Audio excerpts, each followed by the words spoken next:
നമ്മുടെ മലേഷ്യൻ യാത്രയിൽ എനിക്ക് ഏറ്റവും ഇഷ്ടപ്പെട്ടിട്ടുള്ള ഒരു സ്ഥലത്തേക്കാണ് നമ്മുടെ ഇന്നത്തെ യാത്ര. 1800 മീറ്റർ ഉയരമുള്ള ഒരു ഹിൽ സ്റ്റേഷനാണ് നമ്മൾ ഇന്ന് പോകുന്ന ജെൻഡിങ് ഹൈലാൻഡ്. കേബിൾ കാറിനകത്താണ് നമ്മൾ ഈ ഒരു ഹൈറ്റുള്ള സ്ഥലത്തേക്ക് യാത്ര ചെയ്യുന്നത്. ഏകദേശം ഒരു 3 കിലോമീറ്ററോളം ദൂരം നമ്മൾ ഈ കേബിൾ കാറിനകത്താണ് സഞ്ചരിക്കുന്നത്. അത്യാവശ്യം കുറച്ച് നേരം ക്യൂ ഒക്കെ നിന്നിട്ടാണ് നമ്മൾ ഈ ഒരു കേബിൾ കാറിൻ്റെ അടുത്ത് എത്തിയിട്ടുള്ളത്. ഇതിങ്ങനെ നിൽക്കാതെ റൊട്ടേഷൻ അടിച്ചുകൊണ്ടിരിക്കുകയാണ്. നമ്മൾ ഇതിനകത്തേക്ക് ചാടി കയറിയിട്ട് വേണം മുകളിലെത്താൻ വേണ്ടി. അടക്കിയത്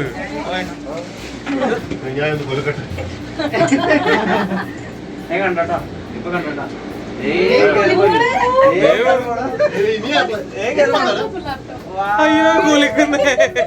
അപ്പം തുടങ്ങിയേക്കാം.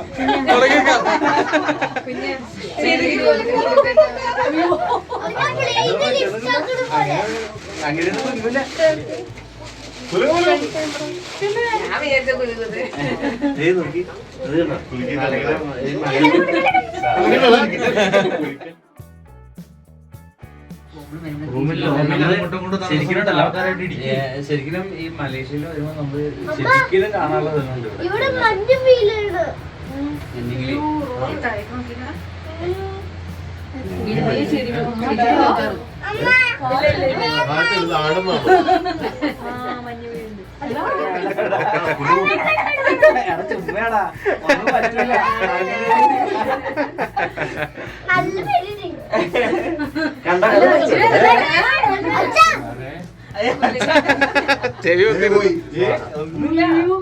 ഞങ്ങോട്ടൊന്നും കാണില്ല. തീർന്ന് കേവൽ കാണണം.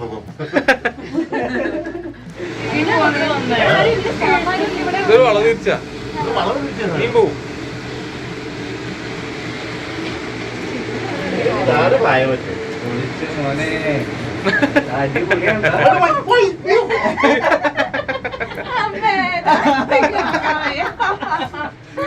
ഇതാ കാറിന്റെ മുകളിലുള്ള കാറിന്റെ അവസ്ഥ എന്തേലും കാണാണ്ടോ? അതല്ലേ പറഞ്ഞ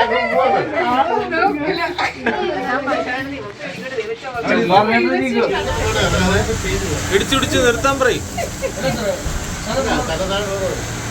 കേട്ടോ നിർത്തിയിട്ട് ഇറങ്ങേ.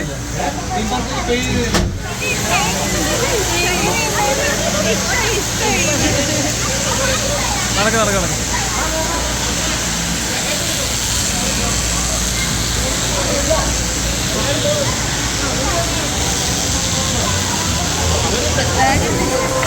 എന്തത്? നല്ല തണുപ്പാണ്, നല്ല തണുപ്പ്. നമ്മൾ വരുന്ന സമയത്ത് തന്നെ ആകെ കോടമഞ്ഞൊക്കെ കയറി ഒന്നും കാണാൻ പറ്റാത്തൊരവസ്ഥയിലാണ് നമ്മൾ എത്തിയിട്ടുണ്ടായിരുന്നത്. നല്ല തണുപ്പുണ്ട്. ശരിക്കും മലേഷ്യയിലെ ഒരു കാലാവസ്ഥ തന്നെയല്ല ഇവിടെ ഉള്ളത്. നമ്മൾ ചെന്ന് കയറുമ്പോൾ തന്നെ ഒരു ഷോപ്പിംഗ് മോളിൽ കയറിയിട്ടുള്ള ഒരു ഫീലാണ് നമുക്ക് കിട്ടുന്നത്. പക്ഷെ ഇതിനകത്ത് ധാരാളം റിസോർട്ടുകളും ഹോട്ടലുകളും കാസിനോകൾ വരെ ഇതിനകത്തുണ്ട്. മലേഷ്യയിലെ ഏക നിയമാനുസൃതമായിട്ടുള്ള കാസിനോ ഉള്ളത് ഇവിടെയാണ്. വളരെ ഏക്കറുകളോളം നീണ്ടു കിടക്കുന്ന ഒരു സ്ഥലത്താണ് ഇത്രയും വലിയ ബിൽഡിങ്ങുകളും ഇത്രയും ഒരു സെറ്റപ്പ് നിർമ്മിച്ചിട്ടുള്ളത്. ഇതിൻ്റെ ഒരറ്റം മുതൽ മറ്റേ അറ്റം വരെ നടന്നെത്താൻ തന്നെ നമുക്ക് മണിക്കൂറുകളോളം സമയമെടുക്കും. അപ്പോൾ നമ്മൾ ഇന്ന് സ്റ്റേ ചെയ്യാൻ പോണത് ഇവിടുത്തെ അല്ലെങ്കിൽ വേൾഡിലെ തന്നെ ഏറ്റവും വലിയൊരു ഹോട്ടലിലാണ്. 7351 റൂമുകളുള്ള ലോകത്തിലെ തന്നെ ഏറ്റവും വലിയ ഹോട്ടൽ. നമ്മളിവിടെ എത്തുമ്പോൾ തന്നെ ഏകദേശം വൈകുന്നേരമായിട്ടുണ്ട്. ഇന്നത്തെ ഒരു ദിവസം നമ്മളിവിടെ സ്റ്റേ ചെയ്തിട്ട് നാളെ രാവിലത്തെ നമ്മുടെ മെയിൻ പരിപാടി എന്ന് പറയുന്നത് ജെൻഡിങ് സ്കൈ വേൾഡ് എന്ന് പറഞ്ഞിട്ടുള്ള തീം പാർക്കിൽ അടിച്ചു പൊളിക്കുകയാണ്. കയറുന്നതിന് മുമ്പ് തന്നെ നമ്മളിവിടുത്തെ മാപ്പൊക്കെ നോക്കി ലൊക്കേഷൻസും എല്ലാം റൂട്ട് മാപ്പ് ചെയ്തിട്ട് കയറിക്കഴിഞ്ഞാലാണ് ഇതിനകത്ത് എവിടെ എങ്ങനെ കറങ്ങണം എന്നുള്ളത് നമുക്ക് മനസ്സിലാവുള്ളൂ. മലേഷ്യയിൽ തന്നെ ഏറ്റവും പ്രശസ്തമായിട്ടുള്ള ഒരു ഔട്ട്ഡോർ തീം പാർക്കാണ് അപ്പോൾ നമ്മൾ കാണാൻ പോണത്. ഈ ഒരു പാർക്കിൽ വിവിധ ഭാഗങ്ങൾ വിവിധ തീമിലാണ് ഇവിടെ സെറ്റ് ചെയ്ത് വെച്ചിട്ടുള്ളത്. ആ ഇതെന്താ ചെയ്യുന്നത്? ഫേസ് പെയിന്റ് ചെയ്യാം അല്ലേ?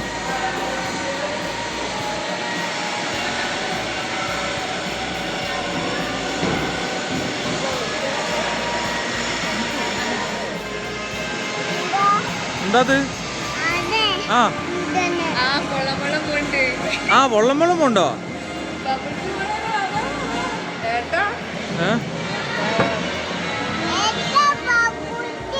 ആ ബബ്ലൂസ് എങ്ങനെ തുടങ്ങണം എന്ന് ആരെങ്കിലും അറിയോ? ഇതെന്താകുമ്പോൾ 3D ആണോ?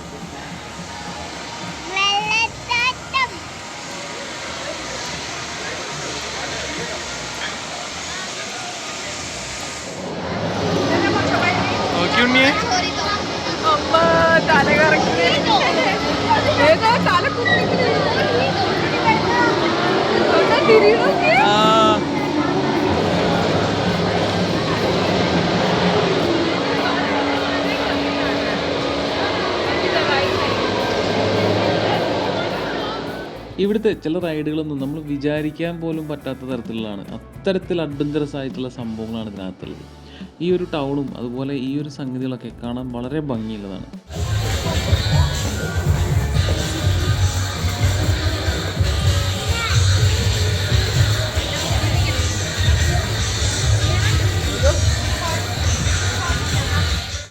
ധാരാളം ഫുഡ് സ്പോട്ടുകളും അതുപോലെ തന്നെ ടാറ്റു അടിക്കാനുള്ള സ്ഥലങ്ങളും ഇഷ്ടം പോലെ ടോയ്സ് വിൽക്കുന്ന കടകളും എല്ലാം നമുക്ക് ഇതിനകത്ത് കാണാൻ പറ്റും.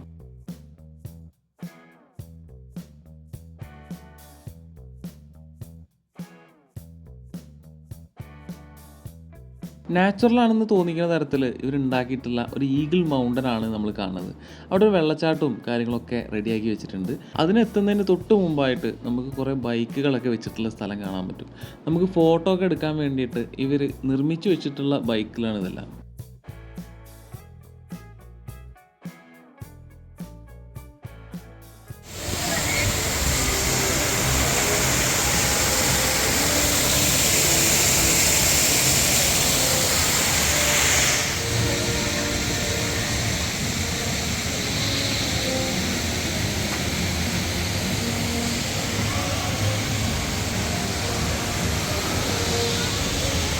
ഇനി അവിടെ വെള്ളമാണ്.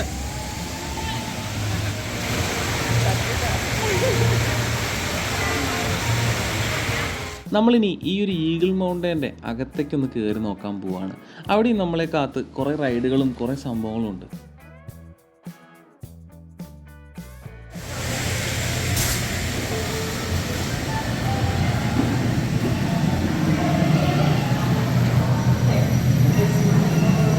നമ്മൾ ഈ ഹോളിവുഡ് സിനിമയിലൊക്കെ കാണുന്ന സെറ്റപ്പിലാണ് അവർ ഈ സംഭവങ്ങളൊക്കെ ഇവിടെ റെഡിയാക്കിയിട്ടുള്ളത്.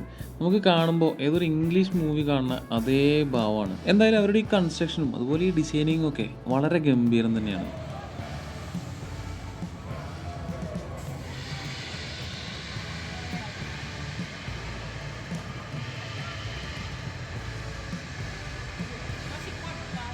വലിയവർക്കും കുട്ടികൾക്കും ഒക്കെ ഇവിടെ വന്നു കഴിഞ്ഞാൽ എല്ലാവർക്കും പറ്റിയിട്ടുള്ള കുറേ റൈഡുകളും അതുപോലെ കുറേ സംഭവങ്ങളുണ്ട് കേട്ടോ. കുട്ടികളെ കുറേ അട്രാക്റ്റ് ചെയ്യാൻ വേണ്ടിയിട്ട് ഒരു ബൂട്ട് ക്യാമ്പുകളും അങ്ങനത്തെ കുറേ സംഗതികളൊക്കെ ഇവിടെ സെറ്റ് ചെയ്തിട്ടുണ്ട്.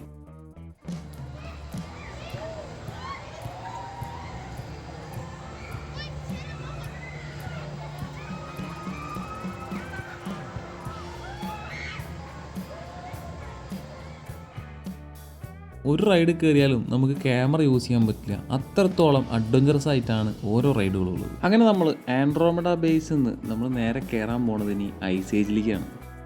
കയറി ചെന്നാൽ നമുക്ക് ആദ്യം കാണാൻ പറ്റുന്നത് ഒരു ഫുഡ് കോർട്ടാണ്. ഇവരുടെ തീമുകളൊക്കെ വളരെ ഗംഭീരമാണ്. നമുക്ക് ചെന്ന് കഴിഞ്ഞാൽ ഒരു ഐസ് ഏജ് മൂവി കാണുന്ന അതേ ഫീലിലാണ് ഇവിടെ എല്ലാ സാധനങ്ങളും.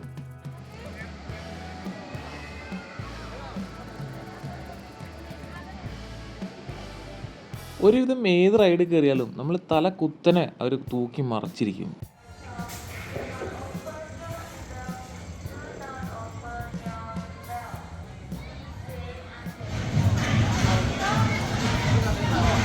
ഒരു സ്ഥലത്ത് കയറിക്കോ.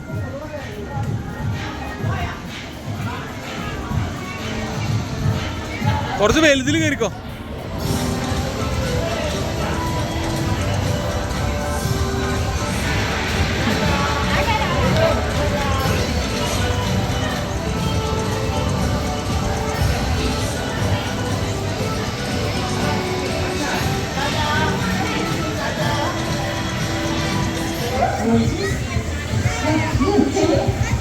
Are you ready?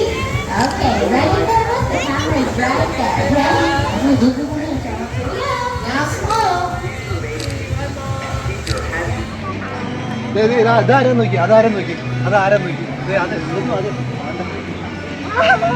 കുട്ടികളോട് വിട്ടിട്ട് രണ്ടമ്മമാരാ പോണ്. നോക്കി അങ്ങോട്ട് പോയിട്ടുണ്ട്. ഇപ്പൊ വരും.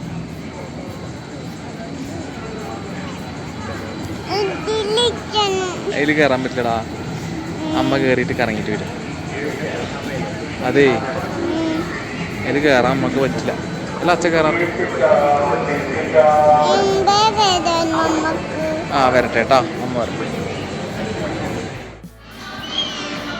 പോട്ടെ, വണ്ടി പോട്ടെ. ടാറ്റാ. ഒരുപാട് ദൂരം നമുക്കിതിനകത്ത് കൂടെ നടക്കാനുണ്ട്. കുട്ടികൾക്കാണെങ്കിലും വലിയവർക്കാണെങ്കിലും ഒരുപോലെ എൻജോയ് ചെയ്യാൻ പറ്റിയിട്ടുള്ള നല്ലൊരു അടിപൊളി സ്ഥലം തന്നെയാണ് ഈ ജെൻറ്റിങ് ഐലൻഡും അതുപോലെ ഇവിടുത്തെ ഈ പാർക്കും.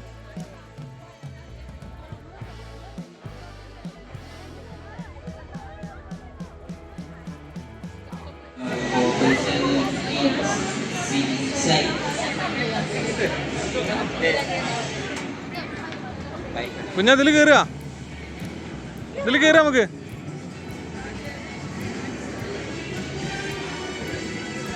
ഫ്രണ്ടില് നമ്മളാണോ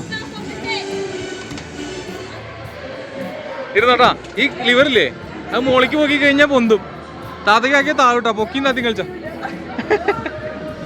ഞങ്ങളപ്പോ ഒറ്റയ്ക്ക് കയറിക്കാം, നമുക്ക് രണ്ടാക്കി കയറിക്കോട്ടെ ഇതിൽ. ഒരു ദിവസം മുഴുവനായി അവിടെ അടിച്ചു പൊളിച്ചുകൊണ്ട് നമ്മളിനി ഇവിടുന്ന് താഴത്തേക്ക് ഇറങ്ങുകയാണ്. ഇപ്പോഴാട്ടാ ഇതിന്റെ ആ ഒരു ഇത് കാണുന്ന ഇപ്പോഴാണ്.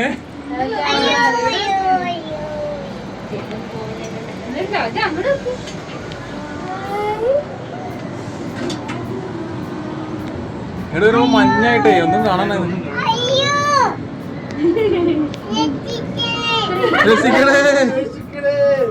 ഓടി വരണേ.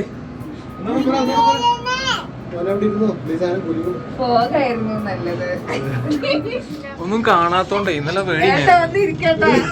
ഞാനൊന്ന് നിക്കട്ടേന്നേ.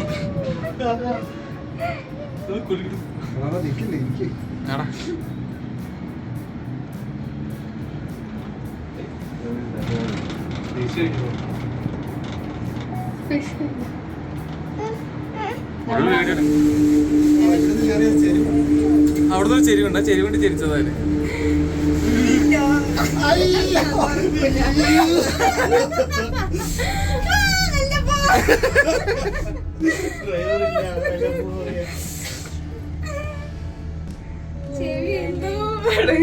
ചെവിയടേ നോക്കണം.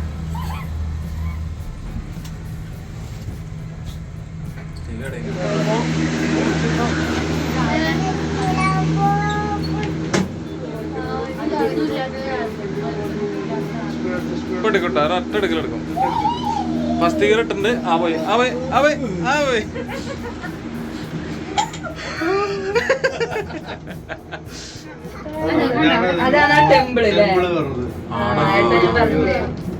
അതിന്റെ ഏറ്റവും മേളിൽ എങ്ങനെ ലിഫ്റ്റ് ഇല്ലല്ലോ, ചവിട്ടി കയറണം. ചവിട്ടി കയറണം.